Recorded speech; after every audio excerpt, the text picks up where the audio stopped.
What's cracking, guys? Omar Isaf here, back with another video today. In this video, I actually was inspired by the comment section from a previous video talking all about the metabolism and how to try and increase it. The top comment, someone said, hey man, that's great trying to increase your metabolism. Thing is, I'm a hard gainer, what should I be doing? This video is going to address that. Essentially, the way I look at it, there's two types of hard gainers. The first one, you just need to eat more, and that's really simple. Hey, I'm sorry to interrupt you, dude. Yeah. I made some baklava. You made me some baklava. Some baklava. What do you want me to do with this? Eat it. Now? During the video, or why? You're a hard gainer, bro. Keep eating. You know, some people get paid to do this for like flex shows and stuff, eating in front of a camera. You're making me do this for free, bro. Just straight up, just to talk about that for a second. Two types of hard gainers. One, your metabolism is so fast that you have a hard time eating enough calories, and that's really simple to solve. I know you've heard it before, but you just need to eat more. And that doesn't sound sexy, it doesn't sound cool, but that's the harsh reality. For myself, when I first started lifting, I'd eat a lot more calories than I was used to, and I was accustomed to, and it felt very awkward. Awkward because I felt like I was gonna throw up every single day. But you'll get used to this, you'll find higher, more dense calorie food in order for you to actually reach your caloric amount for the day. And this is fairly simple, right? Instead of you choosing more perhaps nutrient-dense food that have less calories for their volume, you choose options that have more calories. So things maybe slightly higher fat, carbohydrate sources that are easier to eat a lot of, such as rice. If you compare, let's say, even just sweet potatoes to rice, sweet potatoes have a lot of volume for their amount of carbohydrates. Rice, on the other hand, pack a lot more carbs for their size. So it's all about making those choices in order to eat more calories. So that type of hard gainer is very, very simple to solve. Eat more. We saw that. Number two is a little bit more interesting. People viewed as being non-responders. And I'm going to link in the description because it is a phenomenal article by, once again, my boy Greg Nuckols. He breaks it down. It goes really in depth. It goes into the science. It talks about mTOR, a bunch of cool things about people that get great results versus people that don't get great results in studies, why that might be the case, and what to do about it. So if you want to check that out, link in the description. But essentially the summary is that some people don't respond as well to training as others, and there's a lot of factors behind that. Remember, we talked about that bell curve when we talked about genetics. Some people can literally just do a couple push-ups, a couple sets of bench press, and their chest will grow. It'll explode. Other people can be doing a lot of volume, training consistently, and they won't get as much results. And that's okay because we're trying to figure out for the individual what works best for them. And essentially what happens when they do some of these studies, it might just be a wrong fit of what you're currently doing and what you need to do for your body in order to grow. Here's what I mean. Training in a way is quite inflammatory, right? You're doing a lot of different things. You're basically beating up your muscles. Your body needs to recover. And some people, it provokes a higher inflammatory response. These are probably those people that are those non-responders, that are hard gainers, that have a more difficult time building muscle. And what we've seen from different studies, there's a study when it came to aerobics, doing aerobic activity, that when you increase the volume, all other things being equal, it seems to have a positive effect when it comes to trying to build muscle, or when it comes to, in this case, aerobics, trying to improve your aerobic capacity. Now, the thing is, it takes time for this to be expressed because those that are non-responders, probably that inflammatory response is higher, it takes longer for that to wear off. Usually you have a beginner, within the first 1 to 3 weeks, they'll go past that shock phase where everything kind of just sucks, it's sore, it's achy, you know that beginner phase. For non-responders, it just might take longer. So, there are essentially 4 things that you can do if you are a non-responder, someone that, you're training with a bro, you're doing the exact same thing, and guess what, he's growing and you're not. Here are the 4 things that you can do. The first would be to manage your stress. And I really do mean this. The stress has a huge impact on overall your physique, how it looks, the strength that you build, the quality of the workouts that you have.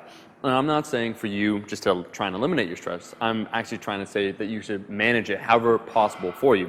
If this means trying to get better sleep, trying to eat a little bit better, making sure that you're getting enough protein, and just not worrying as much about bullshit.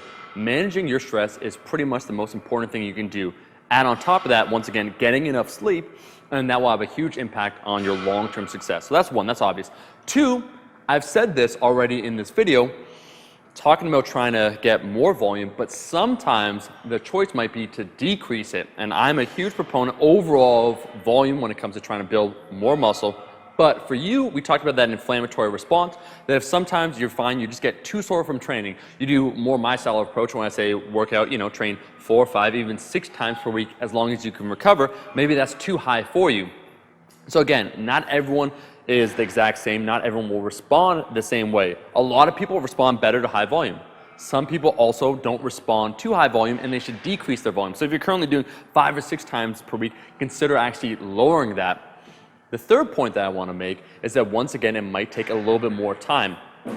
They saw that those that were non-responders have a little bit more of an inflammatory response, which means that rather than getting results after that 1 to 3 week shock phase or getting those early responses from training with weight and training intensely, it just takes a little bit longer, so you have to be a little bit more consistent. This means you probably can't take off as much time.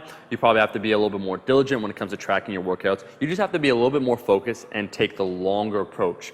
It's not an issue of you won't get results, it's just that it'll take a longer time. So be patient, be more patient than your peers. The fourth and last thing that I want to talk about is that what you're currently doing for your body might not be optimal for you. We could give you good general recommendations. Train through specific rep ranges, right? Train through a variety of reps. So you do the strength portion, train around 5 reps, then something like 6 to 12 reps, and then beyond that, so 12 plus. But some people will respond better to different rep ranges. And if you're currently doing a program, you've been doing it for 3, 4 months, 5 months, and you're not getting the results you want, perhaps it's time to change it up. Depending upon a lot of different things, how your genes express themselves when it comes to training, you might respond better to higher repetitions. You might have been going for strength this whole damn time, and guess what? For you, training with 12, 15 reps plus as the majority of your training could be the most beneficial to you. So I don't want to take this notion, this idea when we talk about non-responders where people say like, man, I just can't build muscle. It's like, you know what? You can, you just have to be a little bit smarter about it. You have to change it up a little bit compared to the average bear. The 4 things that I talked about in this video, I'd say 1, you got to manage your stress. That's the biggest thing, right? You got to sleep more, you got to worry less, you got to try and make sure you're eating enough. 2, you want to take a look at your total volume. I advocate higher volume in general, but lower volume might be the case for you if you're currently doing high volume and you're just not getting those results. 3 would be that same idea I talked about. When I said you want to take a look at overall what you're doing and how long you've been lifting. You might just need a little bit longer for yourself to get results, and that's okay. If your friend's getting results faster, who cares? It's about the long-term training, what you do in the gym, that'll ultimately yield that end result, the physique that you want. And finally, point number 4 that I want to talk about, we talk a lot about rep ranges, what's best for the person when it comes to trying to build muscle. But for you, where you're currently training, the rep range you're currently going for, perhaps if you already do too high reps, so you're doing 15 plus reps and you're not getting any results whatsoever, perhaps it's time to change it up. I've heard an old adage by a coach, I forget who, but usually your best training program is the one you're not currently doing. Consider changing it up. If you've been on the same program for several months and you're not getting results, change it up, dude. And from there, just try and analyze over a few months how your results change and if you have a positive effect. Guys, I really don't believe there's no such thing. I mean, there's probably 0.1%, an absurdly low amount that are truly non-responders. But for most people, it's just finding that right combination of what you're doing and what you need to do in order to grow. I hope this video helped those hard gainers out there, those that find they can't build enough muscle, they're not building muscle fast enough. If you like this video, make sure to like the damn video. Else, thank you for the baklava. How many likes are we going for? As many calories as you need. 10,000. I need 10,000 calories. Yes. I'm already gaining weight, bro. That's fine. That's okay? Yep. 10,000 likes. You heard it here first. Guys, if you liked the video, and I'm looking right at you, make sure to like the damn video, and I'll be seeing all you guys, my rascals, in that next one. Peace.